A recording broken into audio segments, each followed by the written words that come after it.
Hello everyone, मैं आपका स्वागत करती हूँ हमारे चैनल लैंडेड इन जर्मनी की क्विक हेल्प सीरीज़ में।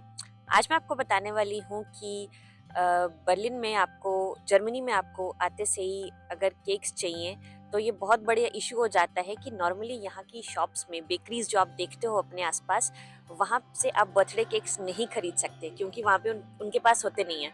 उनके पास केक्स ज़रूर रखे होंगे उनके डिस्प्ले में, जो आप अपनी कॉफ़ी टी के साथ वहाँ पे लेके बैठ के खा सकते हो या टेक होम कर सकते हो, बट बर्थडे केक्स नहीं मिलते।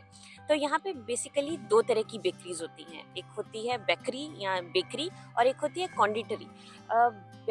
बेकरी में जो प्रोडक्ट्स मिलते हैं वो थोड़े से पेस्ट्री बेस्ड मिलते हैं। जैसे पेस्ट्री वो नहीं इंडिया वाली जो एक केक के स्लाइस को अगर अलग से शॉपकीपर्स बेच रहे हैं तो वो पेस्ट्री है। पेस्ट्री वो नहीं होती। जैसा आपने अगर क्रोसान देखा है जो उसका स्टफ होता है, या क्रीम रोल्स होते हैं, या इंडिया में जो पैटीज मिलती हैं वो जो स्टफ होता है ना क्रिस्पी सा, उसके बेसिस पे जो भी प्रोडक्ट्स यहाँ पे बनते हैं उसको पेस्ट्री बोलते हैं। तो पेस्ट्री बेस्ड प्रोडक्ट्स मिलते हैं आपको बेकरी में, ठीक है। और ये जो कॉन्डिटरी होती हैं वहाँ पे केक बेस्ड प्रोडक्ट्स मिलते हैं, मतलब कप केक्स होंगे, छोटे छोटे अलग अलग तरह के केक्स, आपको उनके स्लाइसेस आप वहाँ पे बैठ के खा सकते हो। बट जब और अगर बर्थडे केक्स की बात करें यहाँ पे तो थोड़ा सा केस जो है वो डिफरेंट हो जाता है। बर्थडे केक्स अगर आप बर्लिन में हो तो स्पेशली आप ट्राई कर सकते हो कैफे लुक्रे, मॉल ऑफ बर्लिन में है। इसके कप केक्स और केक्स बहुत ही अच्छे हैं, हमें बहुत अच्छे लगते हैं। और दो वेबसाइट्स भी हैं और इनकी शॉप्स भी हैं, जैसे केक्सबर्लिन.com, इसकी अपनी शॉप भी है अर्बन स्ट्रासे पे।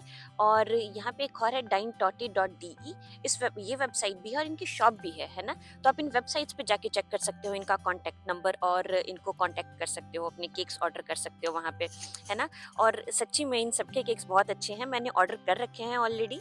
और अगर आप बर्लिन में नहीं हो, किसी और शहर में हो, तो इंस्टाग्राम पे जाएं और सर्च करें बर्थडे केक्स के बारे में। तो जो भी आपके नियर बाय छोटे छोटे बिजनेसेस हैं, छोटी छोटी बेकरी शॉप्स हैं, उनका आपको पता लगेगा और आप में भी इंस्टाग्राम के थ्रू भी उनको कांटेक्ट करके ऑर्डर कर सकते हो अपना केक। और आपको बेसिकली ऑर्डर करने टाइम उनको बताना पड़ेगा कि कितने बंदों का केक है, कितने लोगों को सर्व करने के लिए चाहिए।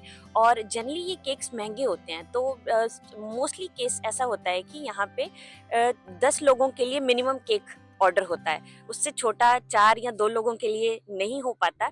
जैसे इंडिया में जनरली आपको 500 ग्राम्स 1 kg का ऐसे मिल जाता है, यहाँ पे ऐसा नहीं होता। यहाँ पे सर्विंग्स के अकॉर्डिंग होता है, और मोस्टली ऐसा ही होगा कि आपको मिनिमम जो साइज है वो 10 लोगों की सर्विंग का मिले, है ना। तो आपका केक का प्राइस एकदम बढ़ जाता है, कुछ 100 यूरो तक चला जाता है ना। उससे कम भी होता है, पर ये डिपेंड करता है कि आपकी सिटी कैसी है, कॉस्टली है, या आप कैसी शॉप पे जा रहे हो, है ना। दूसरी बात, अगर आपने ऐसा करना भूल गए हो, आप केक को प्री ऑर्डर करना भूल गए हो, तो आपकी सेलिब्रेशन खराब नहीं होनी चाहिए, है ना। For your loved ones you need to have a cake.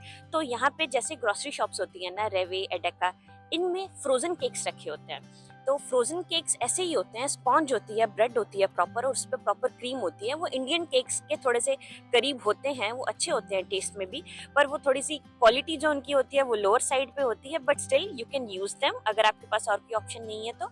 उस केक को लेके आओ, आपको जब तक उसको यूज नहीं करना फ्रीजर में रखो उसको, बट जब आपको एक्चुअली यूज करना है, शाम को काटना है उसको, तो 4-5 घंटे पहले उसको बाहर निकाल के रख दो।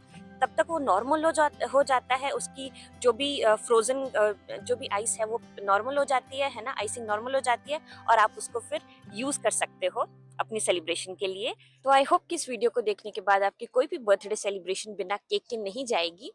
Keep watching our videos and subscribe to our channel landed in Germany. Thank you so much.